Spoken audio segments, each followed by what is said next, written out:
আসতে পারি? Yes please আসেন।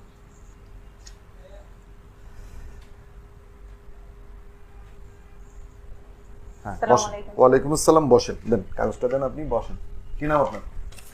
শিরিন সুলতানা মুন্নি। শিরিন সুলতানা। জি স্যার। শিরিন শারমিন চৌধুরী, আমাদের খুব অনারেবল একজন মাননীয় স্পিকার। মাননীয় স্পিকার। জি স্যার।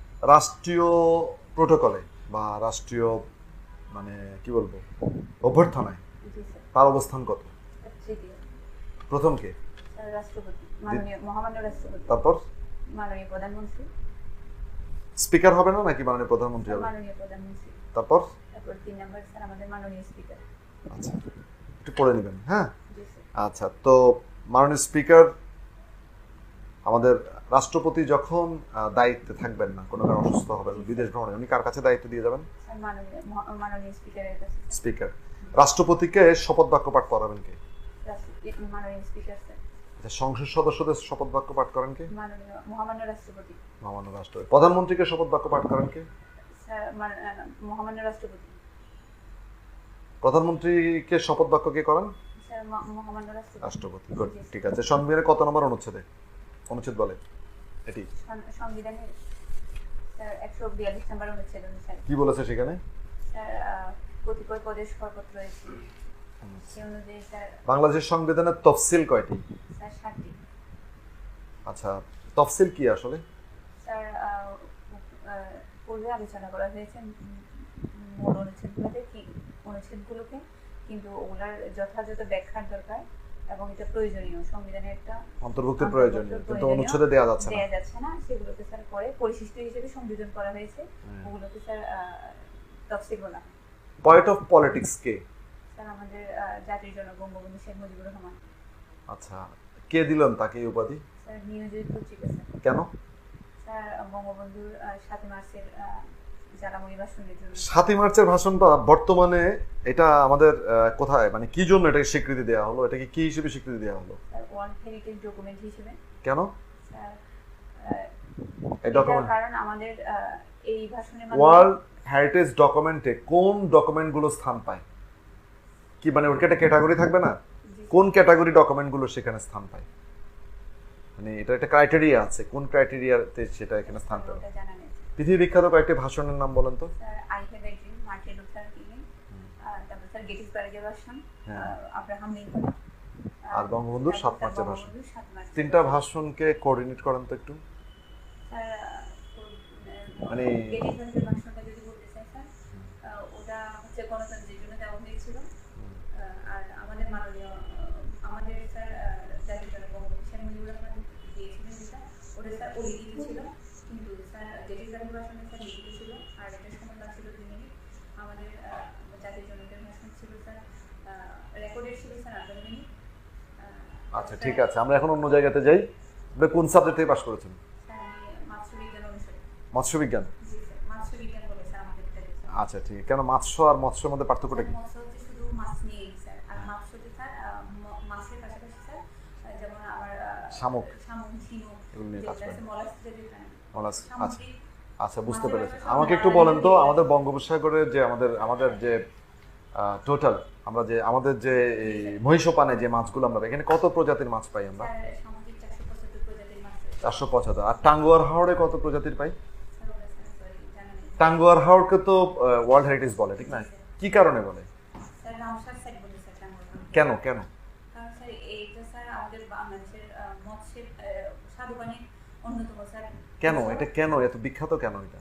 স্যার স্বাদুপানির মাছের জন্য স্যার। স্বাদুপানি মাছ তো আমাদের চলন বিলেও আছে, তো ওখানে বেশি কেন? ওটার নাম কেন? চলন মিলকে তো দেওয়া হলো না, ওটাকে কেন দেওয়া হলো?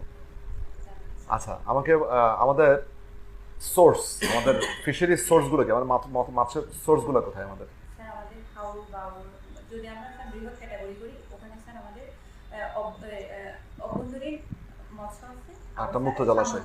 মুক্ত জলাশয়, আচ্ছা। আবার অভ্যন্তরীণ মধ্যে স্যার মুক্ত জলাশয় আছে, আবার বদ্ধ বদ্ধ জলাশয়। জলাশয় গুড, আছে স্যার। ঠিক আছে। এখন এটা বলেন যে আমাদের এই যে হালদাতে যে আমাদের এটা তো দক্ষিণ এশিয়ার একমাত্র। জি স্যার।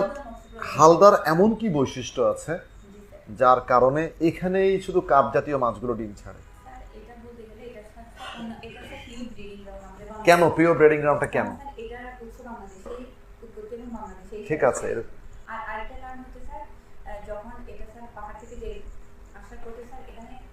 বিভিন্ন স্থানে স্যার এটাকে কুম বলে স্যার আমাদের জানি আমি ওই কুমের মধ্যে স্যার যে একটা ঘূর্ণনের সৃষ্টি হয় এটা মাছের প্রজননের জন্য সময় বেশি এই একটাই কারণ, এই কারণটার কারণেই এখানে হালদাতে কার্প জাতীয় মাছগুলো এখানে ডিম দেয় শুধু, অর্থাৎ সেখানে অন্য বা পাহাড়ি নদীগুলোতে এরকম হয় না, এই ঘূর্ণনটা হয় না, ঘূর্ণনটা হয় না। এখানেই শুধু আমাদের ঘূর্ণনটা হয়। আচ্ছা হ্যাঁ। ইলিশ, ইলিশ সম্পর্কে একটু বলুন। আমি একটু বলি আপনাকে, জন্মগতভাবে কি ইলিশ কোন লিঙ্গি প্রাণী? ইলিশ কোন লিঙ্গে জন্মগ্রহণ করে? সব নারী পুরুষ উভয় লিঙ্গে কি জন্মগ্রহণ করে ইলিশ? আচ্ছা জেনে নেবেন, ইলিশ কিন্তু মনে রাখবেন বাংলা একমাত্র মাছ যে মানে সব ইলিশ জন্মগতভাবে পুরুষ, জীবন চক্রের একটা পর্যায়ে এসে সে নারী হয়ে যায়। এটা বাংলাদেশের বিজ্ঞানীরাই আবিষ্কার করেছে। ইলিশ, এটা বাংলাদেশের বিজ্ঞানীরাই আবিষ্কার। ইলিশ কি পরিযায়ী মাছ? পরিযায়ী মাছ সম্পর্কে জানেন আপনি? পরিযায়ী মাছ, মাইগ্রেটিং ফিশ। মাইগ্রেটিং ফিশ মানে কি?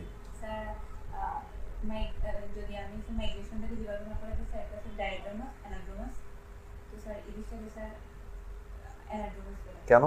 কারণ স্যার ইলিশ জীবন চক্রের মানে প্রজননের জন্য স্যার নদীতে চলে যায়। কেন নদীতে আসতে হবে তাকে? কারণ স্যার তার সেরেনিটিতে ডিমগুলো নষ্ট হয়ে গেছে।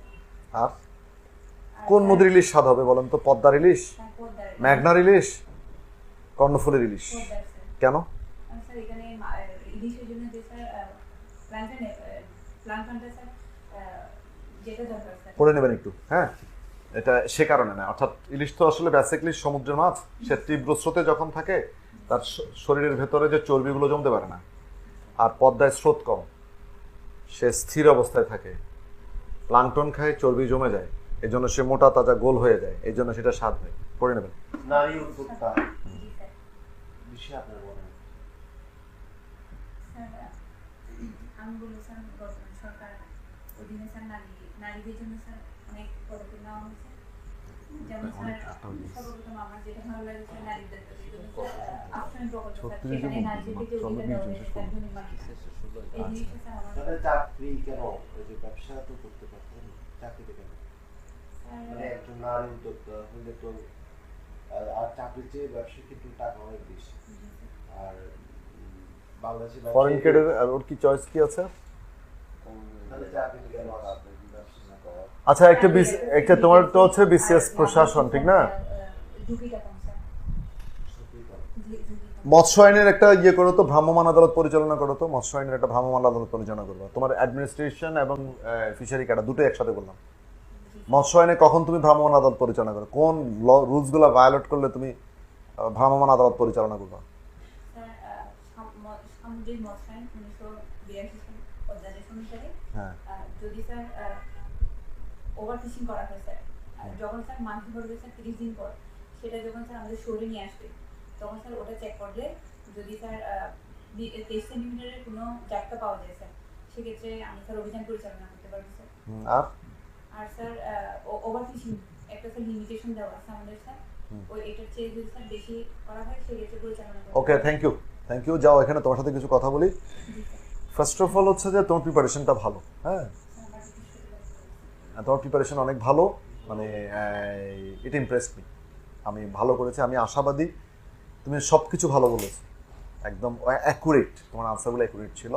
ইলিশটা সম্পর্কে একটু পড়ে যাবা, ইলিশটা সম্পর্কে তোমার একটু জানা কম আছে, হ্যাঁ বাকি জিনিসগুলো তুমি ভালো বলছো। ক্যাডার চয়েসটা একটু পড়ে যাবা, আর ওভারঅল মানে একটা ভালো কিছু হতে পারে ইনশাল্লাহ। হ্যাঁ তোমাদের অনেক শুভকামনা। Thank you. হ্যাঁ আচ্ছা, থ্যাংক ইউ। ওয়ালাইকুম আসসালাম। হ্যাঁ।